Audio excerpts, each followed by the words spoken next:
Where... where am I? My surroundings is pitch black dark. It's that kind of darkness that swallows everything, where I can't even see my own hands. However, I kept walking. Then I start hearing sounds around me. The sound comes faintly at first. It was the soft jingles of silver coins clinking together, the kind you hear when Hmong people wear the traditional clothes. Ni yelling too. Của chị bảo, Trong lý hay thứ buồn nhiều shoe. có sai ồ, nơi dọc lá ho, đu thiên nền đều. They speak in Hmong. Their tones were low and curious. The words rippled through the dark, and I realized they're talking about me. Nữ chỉ trong gò li, cho tin nên nhóm đời nô. Có sai thứ buồn nhiều đâu. Có Nữ sai yelling ồ. too. Sai nữa. The sound grows louder, closer, until it surrounds me. I hear the whisper echoing from every direction, but I still can't see a single person. I wanted to stay just in one place, but my feet, they keep moving like something is pulling me forward. I feel the ground beneath me uneven, like an old dark path, or maybe a hallway that doesn't belong anywhere. My chest started to tighten.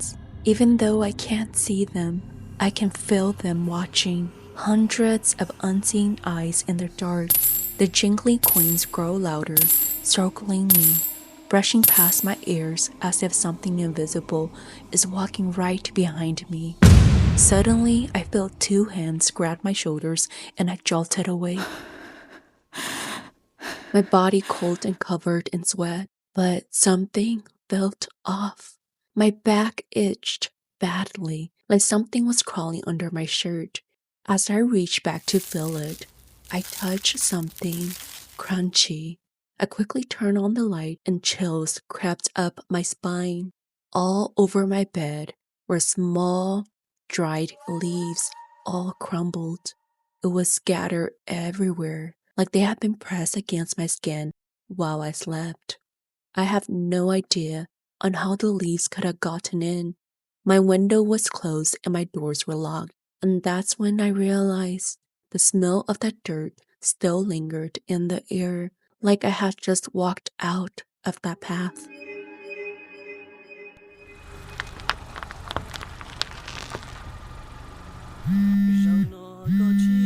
Hello. Babe, I'm outside. Okay. Babe, I'm hella hungry. What do you want to eat? Bruh, I told you 3 times before you came. Oh, okay, the spot. People always assume I just don't like being home. They think I'm always out because I want to be a polai, someone who's always out and about and doesn't listen, running around without a care in the world. But they don't know. They don't know what it feels like to dread walking through your own front door. Because deep down, it's not that I don't want to be home. It's because I don't want to see that thing, the one that lives in the shadows of this house, the one that bothers me whenever it wants and however it pleases. I'm not quite sure when it really started. Maybe after my first lucid dream. The one where I woke up but couldn't move, where I saw my body sleeping. As I looked over to my sister standing, I saw 2 sets of feet under hers. One pair was hers, the other didn't belong to anyone. Yeah, if that doesn't sound creepy enough, trust me, it gets worse. I don't really like to talk about my encounters to outsiders because I didn't want anyone judging me or seeing me as a haunted Hmong girl who sees things that aren't there. But I know what I've seen, and I know it's not me. It's this house. Something about this place feels wrong.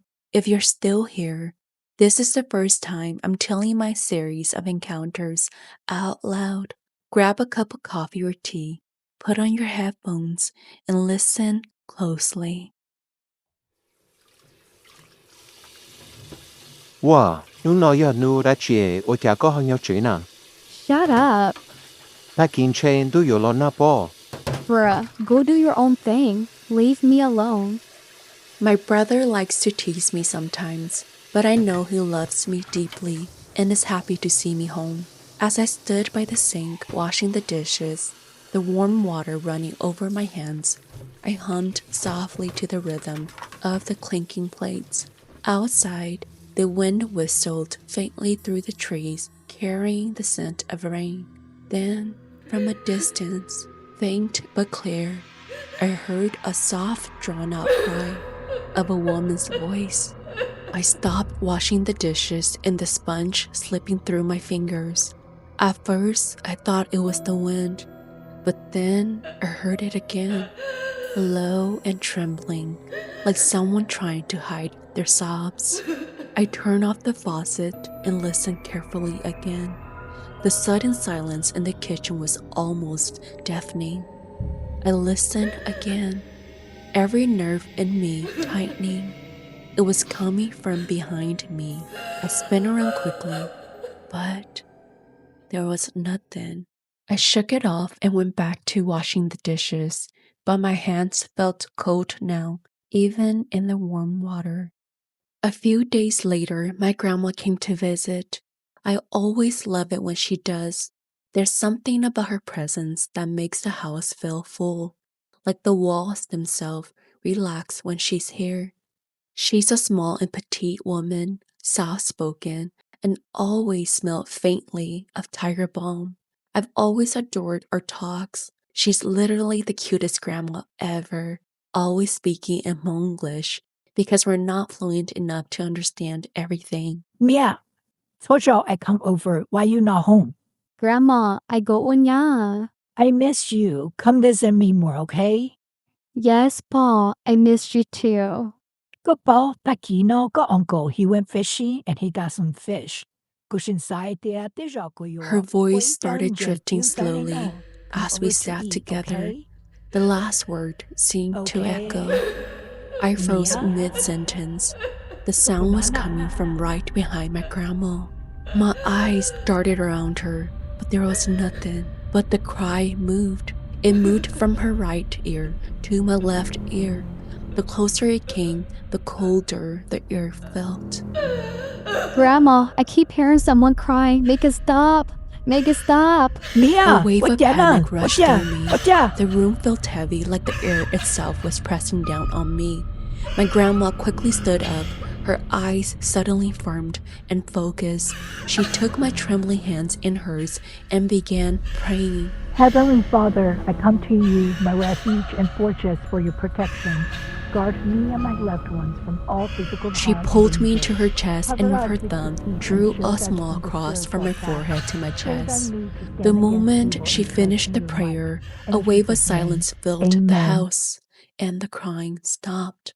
All that was left was the faint ticking of the clock on the wall and the sound of my own shaking breathing. It stopped. Don't be scared, Minai.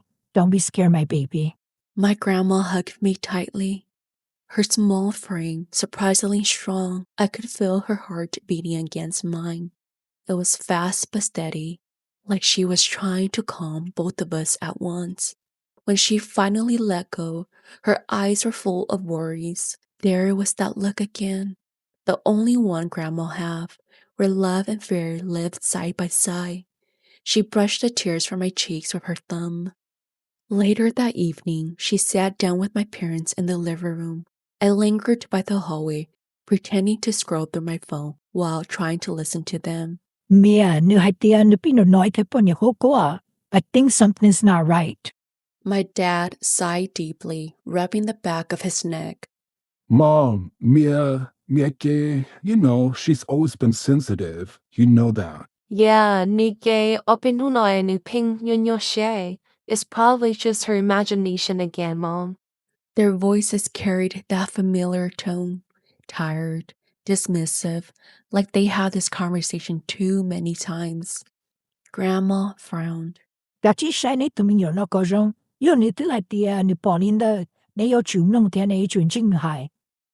parents exchanged a look, but said nothing. From the hallway, I could feel my face heating up, part embarrassment, part frustration. They always brushed it off.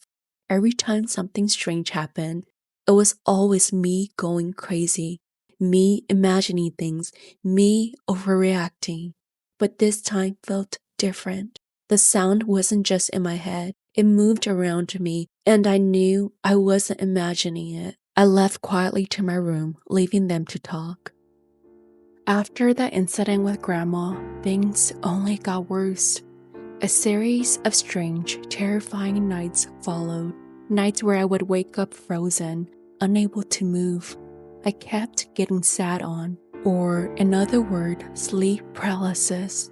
I was always too scared to open my eyes every time it happens, but I could feel it.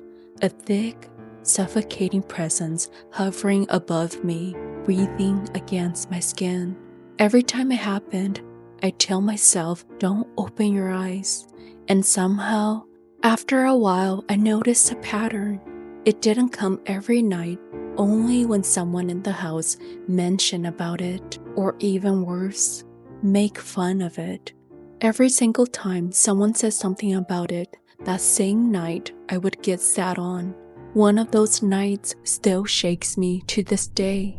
Earlier that day, my sister had been teasing, laughing about my ghost stories. Maybe that crying lady just wants to be your friend. She laughed, but I didn't. I remember snapping at her, telling her to be quiet. Something inside me didn't like the way she joked about it. That night, I felt it again.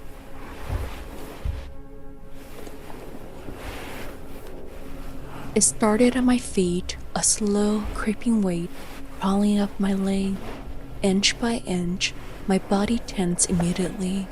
I couldn't move and my chest grew tight, as if invisible hands were pressing down. I tried to open my eyes this time. I wanted to see what it was, but no matter how hard I tried and fought, I couldn't. My eyelids felt like stone. Because I'd been through this too many times, I wasn't even crying anymore. I was furious. In my head, I started yelling at it. Get off me, Over leave and me over alone. again. And then it answered. At first, it sounded like a growl. Then it grew louder, like a woman screaming underwater. The voice was speaking in gibberish words I couldn't understand, but the rage, I felt it. It wasn't just noise, it was angry too. We both went at it, screaming at each other. I can feel the air of it screaming on my ears. Then suddenly, the weight lifted. I gasped up and sat, my heart pounding so hard it hurts. Without thinking, I ran across the room and crawled into my other sister's bed, shaking. I didn't care that she was asleep. I just needed to feel another heartbeat beside mine. Clutching onto my sister tightly, I laid there, eyes shut close tight. The first time it shows itself to me is one of the creepiest moments of my life. From my room to the living room, I have to pass the kitchen and the hallway that leads to the other bedrooms. The lights are dim, just enough for shadows to cling to the corners of the walls. My footsteps are soft against the floor as I make my way toward the living room. As I pass the hallway, something catches the edge of my vision. Just a flicker, a shape darker than the dark around it. My body freezes as I turn slowly. And that's when I see her for the first time. A tall, skinny woman with long black hair stands at the end of the hallway. She doesn't move. She doesn't blink. She just stares at me. Her hair falls over her face, and she looks like she has been standing there for a long time, waiting. My eyes widen. Every muscle in my body screams to run, but I force myself to stay calm. I pretend I didn't see her. I turn away, my chest tightening as my heart slams against my ribs. I walk faster, trying not to run, trying not to look back. By the time I reach my sister, she's already staring at me. Her face shifts from the confusion to concern. I can barely breathe, but I manage a weak smile. Inside, my thoughts are racing. I know what I saw, and I refuse to let that thing know that I can see it, because if I do, it might just come closer. After that night, something changed. It was like the barrier between me and it had cracked open. At first, everything seemed normal, but deep down, I could feel it, that heavy energy, watching and waiting. And then it began. I started seeing it, not fully, never head on, but always in the corner of my eyes. A dark, blurred figure, just barely visible in my peripheral vision. Sometimes near the doorway, sometimes by the edge of my bed, or standing behind someone when they talk. I'd tell myself, you didn't see it. You're just imagining things, so just breathe. Because I knew the moment I acknowledged it, the moment I looked, it would know I could see it. So I pretended. And even though I pretended not to see it, sometimes I think it smiled when I did. I refused to let that thing know that I could see it. I'm not going to lose this battle with it.